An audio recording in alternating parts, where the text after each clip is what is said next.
we are hearing today that the survivors of that attack may finally break their silence. CIA Director John Brennan wrote a letter to Congress saying that he will make those operatives available for congressional interviews. This is a very big development potentially here. So joining me now is Virginia Congressman Frank Wolf, who's been one of the leading voices calling for a special committee to investigate what happened in Benghazi. Congressman Wolf, welcome. Good to have you here today. Thank you. Glad to be with you. Thank you. So let's take a look at this. This letter was sent to the chairman of the House Permanent Select Committee on Intel, Mike Rogers, who spoke a little bit earlier on this today. And at the last part of the letter is perhaps one of the most interesting parts. It says, finally, you have asked that the CIA provide a list of all the officers in Libya on 11 September 2012 and arrange for the committee to speak to those officers regardless of their current location. And he says the information identifying those officers is classified. We will work with the committee to provide relevant information via classified channels. So what's your understanding of what's going to happen now? Are you going to get a chance to speak to these people? I have very little confidence in John Brennan. John Brennan was at the White House when all of this took place. John Brennan is partially responsible for this. Quite frankly, the process up there on the Hill is flawed.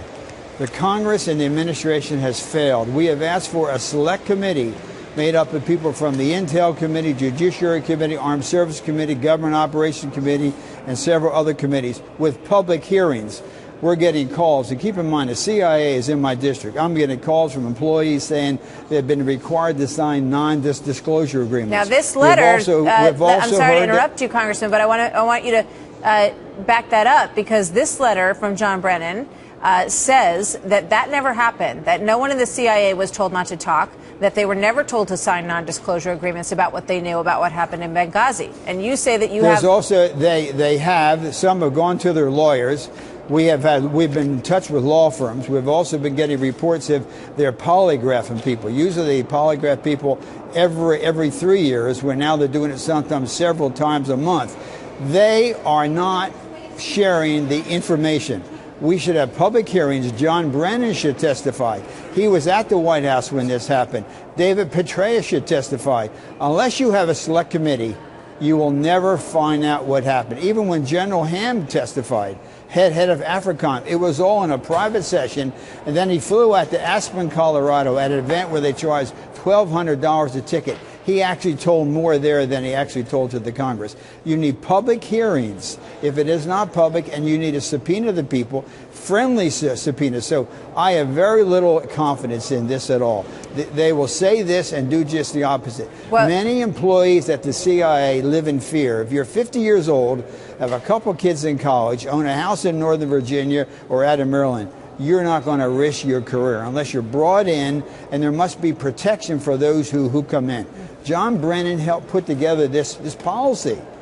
John Brennan helped put together this policy. 1 year has gone by. All the family members want to select a committee. Ty Wood's family wants a select committee. Sean Smith's mom wants a select committee. Doherty's family wants a select committee. The special operation people want a select committee.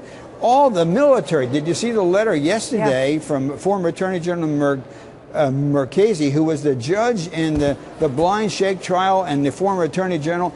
A group of leading military people say there ought to be a select committee with public hearings. So I have almost no confidence in this. The Congress to date has failed, and they have allowed the administration to cover up on it. Let me ask you this, because as you know, the White House has said through Jay Carney, look, there's no there. This is done, folks. So move along. There's nothing to see in this situation. The president has talked about phony scandals. He also believes that it's time to move on. Let me ask you this, because you have obviously you're very passionate about this issue. You're very connected to it, and you've worked very hard on it to get this select committee.